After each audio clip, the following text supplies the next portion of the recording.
Hello and welcome to my channel Close to the Edge. My name is Pat, where we talk about all things prog rock, classic rock, heavy rock, and just maybe a stick of rock. Stick around, you never know. Anyway, welcome along. Hope you enjoyed all my recent videos and going by the viewing figures. You did, and I really do appreciate it. Absolutely. I don't take any of you for granted, and that's a fact. Today I'm on to 1975 for my 10 must-have albums that are in my collection. And obviously, being 1975, that's 50 years ago this year. Some of the albums are 50 years old, and some will be later in the year, as this is July 2025, if you're watching this in the future, when I'm long gone, when everyone on this planet are long gone. Anyway, enough of that morbid stuff. Anyway, this is very interesting, 1975. I was 11 years of age in 75, and I wouldn't have been listening to any of this music at all whatsoever. Possibly would have heard Bohemian Rhapsody, was on Top of the Pops on the UK, on the BBC. Would have heard that track. And I think the Bay City Rollers would have been a thing then for at 11 years of age. So none of these bands or artists wouldn't even known who they are, to be absolutely honest with you. But anyway, enough of that. Let's get on with it. And the way I'm doing this is from 10 to 1. I'm not ranking them, because they're all brilliant. And any ones I left out, they're all brilliant as well. And anything in your collection that you think are must have and you need to recommend to me, please do so in the comments, as I read every one of them. But I'm doing it, as I said, from when they were released first in the year, from January to December.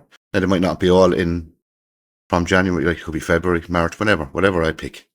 But anyway, the first one is from the brilliant Led Zeppelin.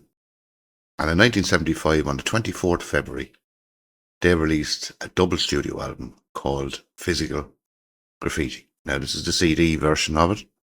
It's the digitally remastered one. I don't have it on LP actually. It's quite expensive on LP. I used to have it on LP. But this is a masterpiece in many respects, because it has Kashmir on it, In My Time of Dying. But the only letdown on this album is the track on it called Down by the Seaside, which I don't like.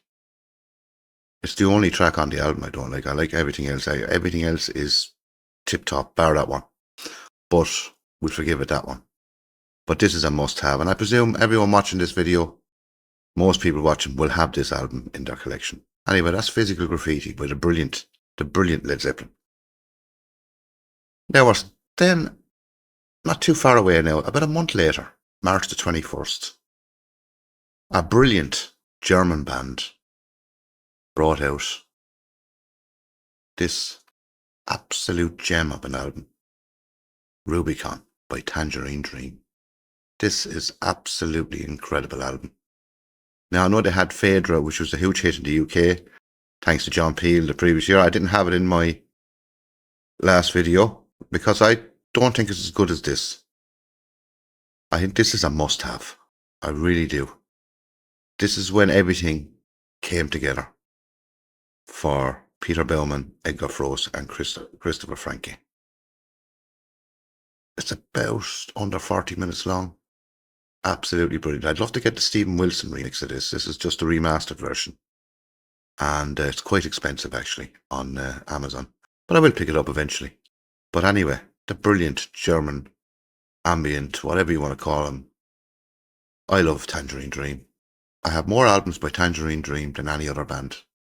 What does that tell you? Anyway, that's number 9 on the list. Now, we're moving on to the week later. Well, about 7 or 8 days later. Jeff Beck, an absolutely amazing guitarist who was with the Yardbirds. And he released this album on the 29th of March, Blow by Blow. It has the brilliant session musician Max Middleton on keyboards.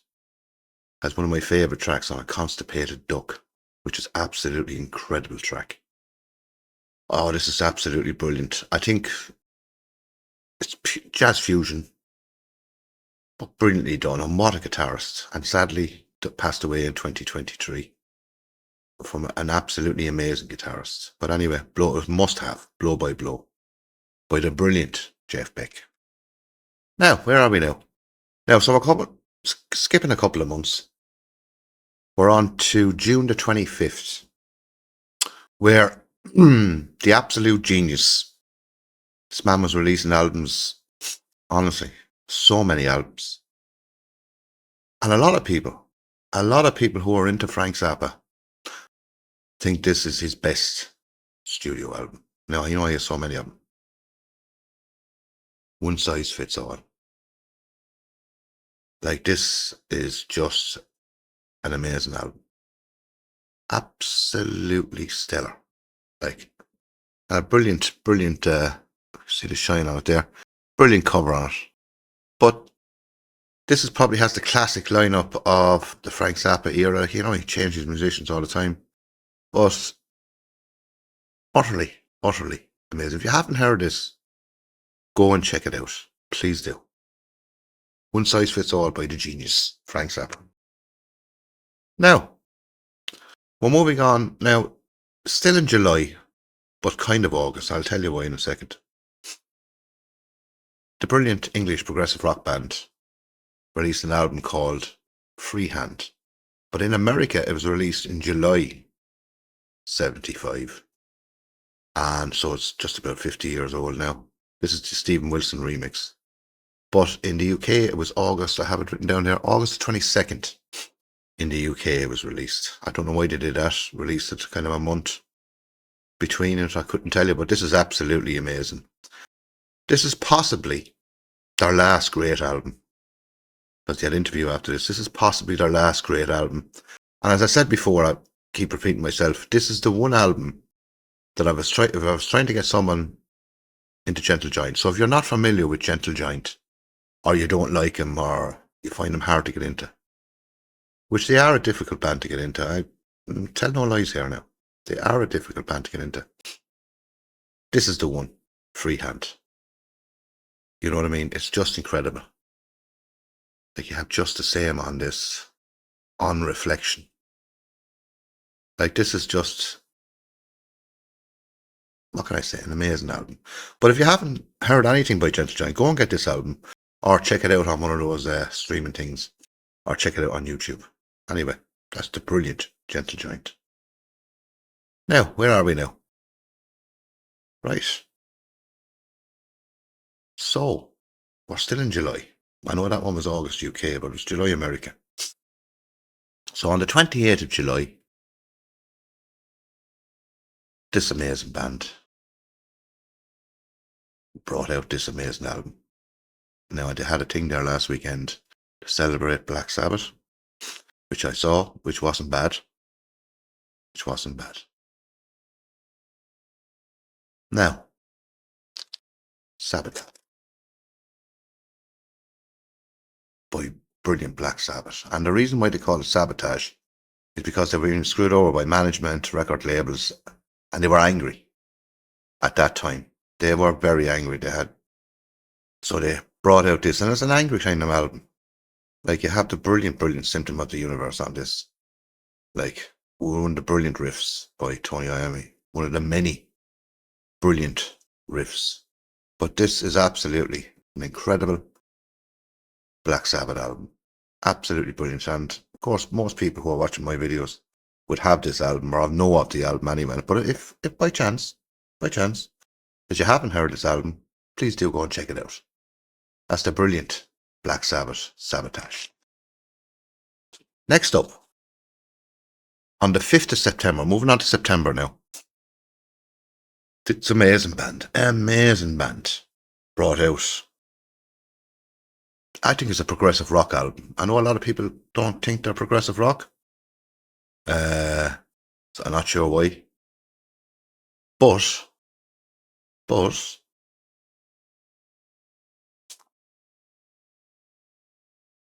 Minster in the Gallery by Jethro Tull, released, as I said, September the 5th. And this is just incredible. You have Baker Street News on this. Absolutely amazing. Stunning. And this is a progressive rock album because the title track, Minster in the Gallery, is real prog. Baker Street News is real prog. It's a proggy album. And it's a kind of an outlier in their catalogue in many respects, because before this album, you had War Child, and afterwards you had Too Old to Rock and Roll, and this is right in the middle of it. And it's better than those albums combined, to be honest with you. This is just a masterpiece of an album, and highly recommend it. Anyway, I think my colour has gone a bit off here. It's the sun shining outside. I'm doing this in the daytime. I usually do it at night, but I'm doing it in the daytime today. But anyway, that's Minster in the Gallery. Now, where are we now? 12th of September. So a week later, after that Minster in the Gallery, the brilliant, the utterly amazing Pink Floyd brought out this album, Wish You Were Here. And this is possibly the last album where they all work together. And I believe I was reading Roger Waters said this is where it all started to kind of go, you know, a little bit pear-shaped in many respects. They didn't, after that, it was Roger who took over, really. But this is brilliant. Shine On Your Crazy Diamond. It's about Syd Barrett, obviously one of the founding members of Pink Floyd, and the fact that he was there in the studio when they were doing whatever mixing or whatever they were doing, and for Shine On Your Crazy Diamond, he was there, and they had to ask who is he, because he had put on weight and he was bald. And I think it was Richard Wright said, that's Sid. Imagine that. You know, there you have it. But absolutely stunning. A lot of people think this is better than Dark Side of the Moon. Could possibly be. But they're very similar type of albums anyway. But how do you follow up a brilliant album? You follow it up with this. Amazing. Now, we're moving on. Not too many to go now. So, 1st of October. Irish guitarist, originally from Donegal, then lived in Cork, brought out an album called Against the Grain. One of the greatest guitarists ever in rock music, and very underrated. I don't know whether he was underrated because he was Irish or because he wasn't that well known in a lot of places, but he sold a lot of albums, and this is an absolutely fantastic album. Brilliant. All Rory's Gallagher's albums are all different and tries different things. And he wasn't one for a single or anything like that. He didn't want to get onto that kind of that gravy train of, you know, kind of a rock idol or a pop. That just didn't wear with him. He was in it for the music, and he was in it for the long term, and the music would have to grow on you. Not this 3-minute pop song or rock song that, you know, would make a big hit and everyone forget about it 6 months later. His music has stood the test of time, and this album has stood the test of time. A must-have album. If you haven't heard Rory Gallagher, please get this album. Superb album. Brilliant. Now, we should only have one more left, but I'm cheating again today, because the next 2 albums were released on the same day, on the 7th of November to be exact. So I couldn't leave any of them out. So, first one is Mike Oldfield, Amadon. And brilliant album. Actually, I think this album is better than Tubular Bells. It's definitely better than Heritage Ridge, the album previous to this. And way better than the one that came after that, Incantations. But this one, probably his best album in the 70s. Pure masterpiece. A lot of Irish elements on this album. Even the name Amadon would be classed as an Irish term. And because Mike Oldfield's mother was from Ireland, Cork, in fact, she went over to work in London, I think, as a nurse. So we do claim Mike Oldfield as Irish, if you know what I mean. But this is absolutely amazing. If you haven't heard this album, please go and get it. He's only a young fella on this. A young fella. I think he was 20. Was he 21? 20 or 21. Brilliant. And finally, sure,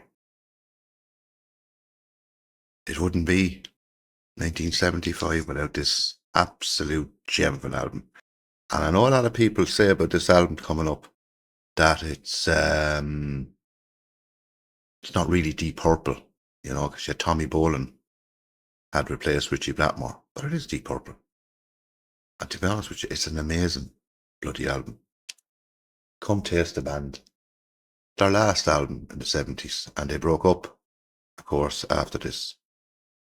And this is just an incredible, amazing, blow your head off album. Every track on it, even this time around, which is a track that Late at Night that Glenn Hughes and John Lord put together. And the guitar work by Tommy Bolin is just brilliant. I think the sun has gone in again. But absolutely brilliant. Brilliant now. And what can you say about this album? Like, it's going to be 50 years old this November. And it has stood the test of time. And they haven't, when they came back in 84 with Perfect Strangers and going forward, they've never bettered this album after that. Now, I know some people will disagree with that, but they haven't. When they reformed with the Mark II lineup, no, Perfect Strangers or Heads of the Blue Light would not be a patch on this album. Wouldn't be. This is pure class. Funk, rock, bit of heavy metal maybe in there. But absolutely sublime. Sublime. But anyway, what do you think of that? That's my 11 must-have studio albums in my collection. Now, what have you in your collection? Or you could recommend me that I didn't have here today. Like, I could have had, I don't have the Queen album with Bohemian Rhapsody. There's probably one or two more albums I don't have on this list, or maybe I do have them, but I don't think I have. I think I was 10 on the ground on 75 now, to be quite honest with you. But anyway, I hope you enjoyed it. I did. I enjoyed making it. And if you do like this video and you came across me for the first time, please like and subscribe. It does help. And to all my returning viewers and subscribers, you all know who you are. They're absolutely brilliant because you comment on every video and multiple times maybe, and even reply back to me. And I do 100% hand on heart, as they say, reply to every one of the comments. Even if it's only a thanks, I do read them. I really do read all of them.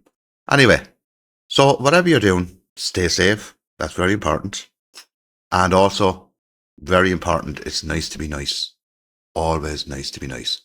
But anyway, from me, Pat, here on Close to the Edge, until my next video, bye for now. Bye-bye.